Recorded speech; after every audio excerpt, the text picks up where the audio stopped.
আজকে ভোরবেলা আমার পছন্দের সবগুলো খাবার আম্মু রান্না করেছিল। আর আমার পছন্দের খাবারগুলো আপনাদের সাথে শেয়ার করতে আমার অনেক বেশি ভালো লাগে।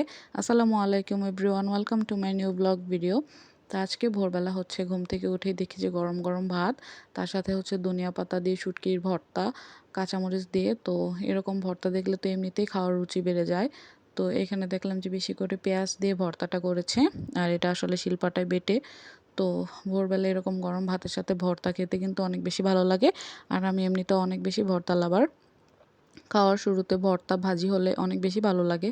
আর অনেক দিন পরে এরকম শুটকি দিয়ে ধনিয়া পাতা দিয়ে, তারপরে হচ্ছে কাঁচামরিচ দিয়ে শিলপাটায় বাটা এরকম ভর্তা খাচ্ছি। আসলে এখানে শুটকির গন্ধ প্লাস ধনিয়া পাতার গন্ধ দুইটাই আমার কাছে অনেক বেশি ভালো লাগতেছিল। আর এখন আমি সবটুকু ভর্তা দিয়ে ভাতটা মেখে নিয়েছি। তো ভর্তা দিয়ে তো খাওয়া শেষ করলাম, তারপর নিয়েছিলাম একটা মজার তরকারি। আর এটা হচ্ছে আলু শাক। আপনারা তো সকলেই আলু শাক খেয়েছেন কম বেশি। আসলে আমাদের গ্রামে তো সকল ধরনের শাক পাওয়া যায়। তো আমার আপু এই আলু শাকটা নিয়ে এসেছিল তার শ্বশুরবাড়ি থেকে। আর এটা আম্মু আজকে চিংড়ি মাছ দিয়ে রান্না করেছে। তো তার সাথে আবার আলুও দিয়েছে, আবার আলু শাক, আবার তার সাথে হচ্ছে আলু। সবই হচ্ছে আজকে আলুর কম্বিনেশন। তো তারপরে হচ্ছে চিংড়ি মাছ দিয়ে রান্না করেছে। আর চিংড়ি মাছ আসলে উপর থেকে খোসাটা ফেলে দিয়েছে, খোসাটা খেতে বেশি ভালো লাগে না। আর যার জন্য আর কি আম্মু খোসাটা ফেলেই তরকারিটা রান্না করেছে। আর এটা খেতে অনেক বেশি মজা ছিল। তারপর আমি শুধু শুধুও খেয়েছি। ভাত দিয়ে খাওয়ার পরেও আমার কাছে এত মজা লেগেছে তরকারিটা। আপনারা কিন্তু অবশ্যই এভাবে রান্না করে খেয়ে দেখতে পারেন। আর আপনাদের কাছে আলু শাক কেমন লাগে সেটাও কিন্তু কমেন্ট করে জানাবেন। তো আমার কাছে কিন্তু অনেক বেশি মজা লেগেছে। তো তারপরে আমার প্লেটে আরেকটু ভাত বেঁচে গিয়েছিল।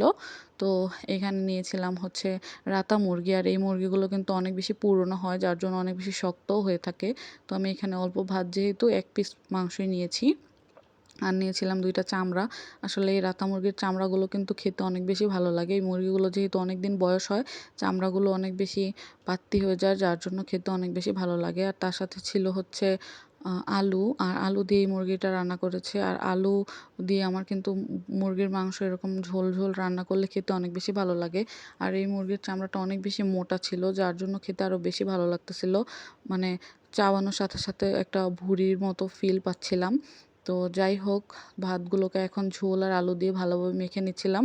কিন্তু স- সবচেয়ে বড় কষ্ট হলো যে মুরগির মাংসটা এত বেশি শক্ত ছিল যে আমি হাত দিয়ে আর কি ছিঁড়তে পারতেছিলাম না। তো আমি এক লোকমা ভাত খেয়েছি, আর এটাকে আমি এখন কামড়ে কামড়ে খাচ্ছিলাম। কারণ হাত দিয়ে তো এটা ছেঁড়া অসম্ভব, কারণ এটা অনেক বেশি শক্ত। তো তারপর আর কি আমি আলু আর ভাতটাকে ভালোভাবে মেখে নিচ্ছিলাম। আর আমার কাছে এই ঝোল তরকারিটা অনেক বেশি ভালো লাগতেছিল, কারণ মুরগির মাংস অলওয়েজ ভুনা খেয়ে থাকি। তো আজকে একটু ঝোল রান্না করেছিল, যার জন্য খেতে বেশি মজা লাগতেছিল। আর মুরগির মাংসটা দেখুন গাইস কত বেশি শক্ত। তো আর কি করব, এটাকে কামড়ে কামড়ে আমার খাওয়া শেষ করলাম। ভিডিওটা কেমন লাগলো অবশ্যই জানাবেন। আল্লাহ হাফেজ।